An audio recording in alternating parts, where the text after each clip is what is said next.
Hello guys, welcome to the channel, and I'm your host Hokkaido Guy Gene, and we're going to do a video today about what I picked up for the past couple of weeks. I didn't have a video last week because basically there was nothing that I got that was too interesting, so I kind of saved it for this week. So hope too many of you are not disappointed by not having a video last week, but I have some really great stuff this week, so let's get right into it. And the first thing that I got was a DVD, and I found this for I think it was only like $2 or something, but that is the 2010 movie of Stakeland. And this movie I have on digital copy of, so I have seen it before, but when I saw this for only $2, I thought, yeah, I might as well pick this up. And even though it is on a DVD, you know, I might be able to upgrade this later on, but it is a pretty good movie, and this was filmed in 2010. No, maybe not filmed, but it was released in 2010, and the setting is in a dystopian, post-economic collapse America, and to add to those troubles, there is a vampire epidemic that has swept America. And the story involves the main character here. Well, maybe there's two main characters, kind of. But this is Mr. here, and that's what he's referred to as in the movie, Mr. And he runs into this young boy named Martin. I believe his name was Martin. And his family was killed by the vampires, but Mr. is trying to escort the young Martin across the country into Canada. And it's basically their adventures on that trip across America, dealing with vampires and crazy people and everything else. But there's the back of it there, and the inside artwork is basically the same thing as the front cover, but not a bad addition here. Happy to get this. So that was the first thing I picked up. The next thing that I got was the Exorcism of Emily Rose. This is a 2005 movie, and the film basically begins where this young lady named Emily Rose dies after a exorcism is performed on her. Now the priest, Father Moore, I believe his name was, is under suspicion of murder.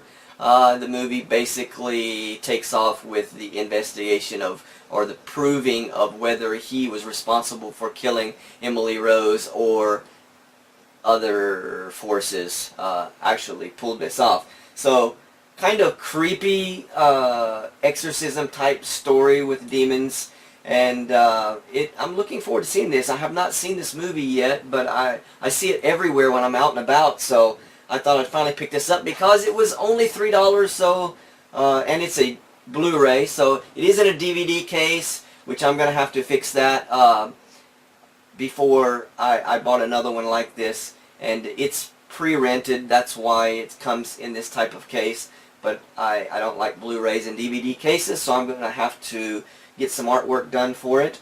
And I will probably make original artwork for this one like I did for the other movie. And I didn't show that off on my channel, but I did show it on my Facebook account, but I'll show you guys that after I finish with this. But here's the back here.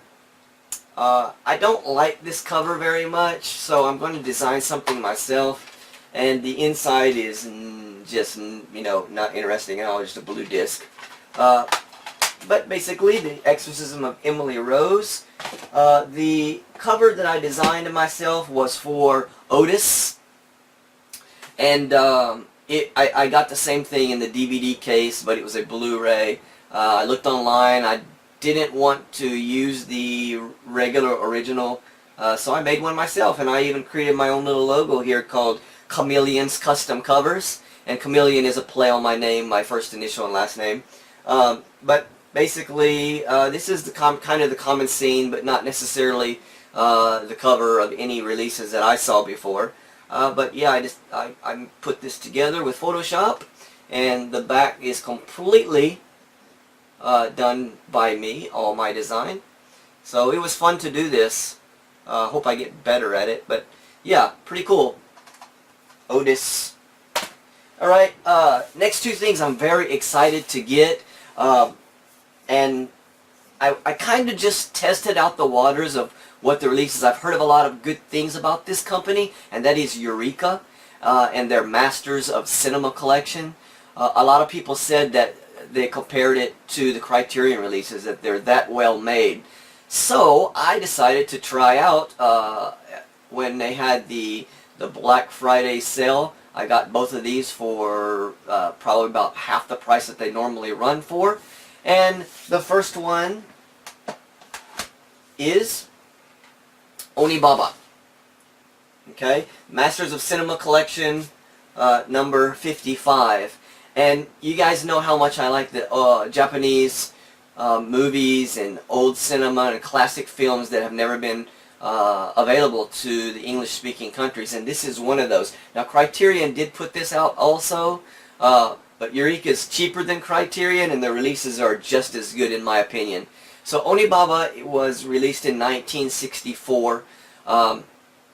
It's filmed in black and white, and it's the story of two ladies who are living in a swamp because they escaped the kind of civil war that was going on, and they are barely making it, so they end up killing these wandering samurais. They're just kind of war-beaten and just tired from all the fighting and everything. They kill them, and then they sell their items, armor, swords, or whatever, to this greedy merchant, and that's basically how they are getting along. So the story was inspired by a Shin Buddhist parable called Yome Odoshi Men, which means the bride of scaring mask. Or another name was called Nikuzuki no Man, which is, no man, I'm sorry, which is mask with flesh attached. And the story basically comes off where a mother scares her daughter from going to the temple by wearing this demon mask. Well, the gods doesn't like that, so they punish her by making the mask stick to her face. So she prays to please let her remove it, and then when she decides to finally remove the mask or cut it off, the flesh of her face comes with the mask. So that's kind of the emphasis of where the story comes from, and the mask comes into play with one of the daughters taking the mask from one of the samurais and starts to wear it when she kills these other samurai people. But the setting is set in 1336 to 1392 period, which was called the Nambokucho period, and it was a civil war basically, if you know. Anyway, but yeah, it's very, very well put together. The cases are super nice. The artwork is awesome. Tons of special features. Inside, you got the Blu-ray and the DVD version. The nice, thick booklet. And the back cover art is basically just black, but it has the chapter titles here. But the book is really well done, kind of reminiscent of Arrow's titles now. So it's very, very well put together. Some stills from the movie. Really looking forward to seeing this. I have not watched this yet, but really looking forward to seeing this, and another movie to add to my Japanese collection, which I'm very happy to have. So there it is, Onibaba. If you guys would like me to do a review of this, please let me know in the comments, and I would be happy to show you all of the pictures in the little booklet. It tells you about all the features that comes with it, and so on and so on.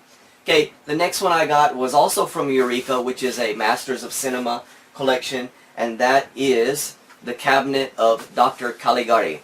Now, this movie was filmed or released in 1922, I believe. Let me get my notes here for this release, and I apologize, I should probably be doing this off camera, but for the sake of time, let's just get this going here. But Cabinet of Dr. Caligari is a 1920 German silent horror film, so kind of reminiscent of Nosferatu, Also in black and white, of course, which is 1922. You could probably already know that it's going to be in black and white. And the funny thing about this movie, and the reason that I got interested in this movie, is if you search online for the best horror films of all time, this movie appears #1 on many, many lists. So I was very intrigued about this. And if you look at the reviews of it, I mean, they're 8, 9 out of 10. So yeah, I had to check this out. But I have not watched this one either yet. It is number 92 of the Masters of Cinema collection. Also well done, but the story involves this traveling carnival. Two guys go in to see this Dr. Caligari's cabinet thing, which turns out kind of be like a fortune teller.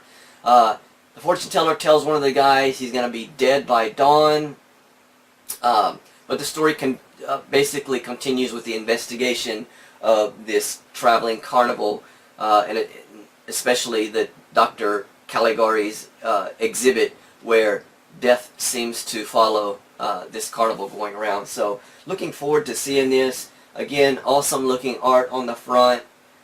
Dual format edition, Blu-ray, DVD. Tons of special features. There's your Blu-ray and your DVD. Another book. So again, just like Arrow, the back art is nothing really interesting, just orange with the chapter titles here. The booklet here.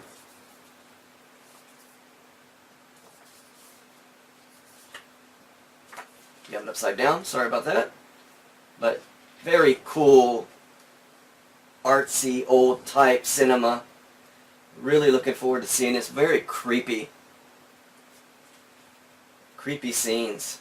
But yeah, I'm really looking forward to this. Also, if you would like me to do a review of this one and show you a little bit more in detail, if you guys are interested in Eureka releases. But yeah, this is awesome. I'm really happy to have these two to add to the collection.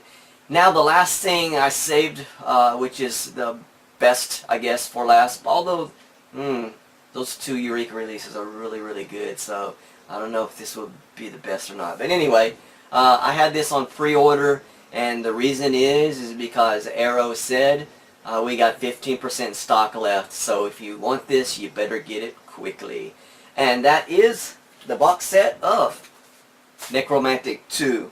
Now, I was unable to get Necromantic 1, not saying I gave up and trying to find it yet, but I'd still like to try to find it, but it is going for pretty high value right now. But really nice, as Arrow always does, embossed cover there. Necromantic 2 is a 1991 German film, which is the sequel to the original Necromantic, which came out in 1987.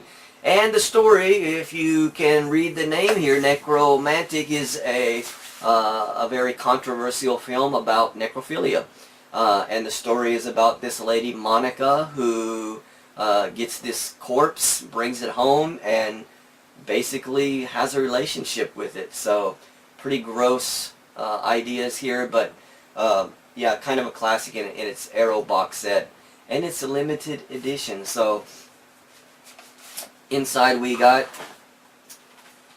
pretty cool artwork here, and I'm not going to go real in-depth to this because I'm going to do a review of this also, but we got 3-disc version here, and of course the book, very thick, well put together book that Arrow always does.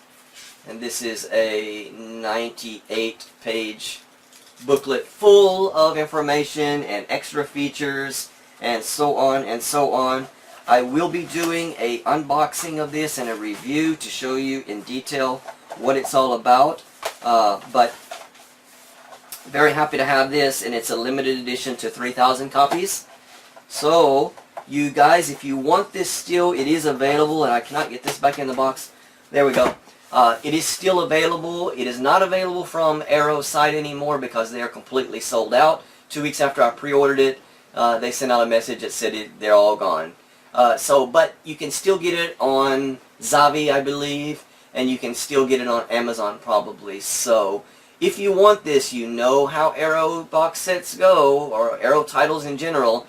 you better jump on it now, because if you wait till a month from now, there might not be anything left, and then the prices are going to double and triple on eBay and everywhere else of the sites that you normally find secondhand, or people trying to scalp things. You know, basically that's the way it is. Anyway, so that's what I got this week. I hope you enjoyed the video, and again, I apologize for not having one out last week, but it's just been kind of slow here. Christmas holidays coming up, New Year's, we're going to Tokyo for a week, so I will be out of commission for a week during right after the New Year's. I'm going to go visit the wife's parents and enjoy some time with them. And after that, you know, I'll be back, and after the first of the year, we'll get back into adding to our collection. So thank you so much. Give the video a thumbs up, thumbs down, or if you haven't subscribed, please do that so you can get the videos directly to your inbox. And I appreciate all of you for joining me, and see you on the next video. Take care.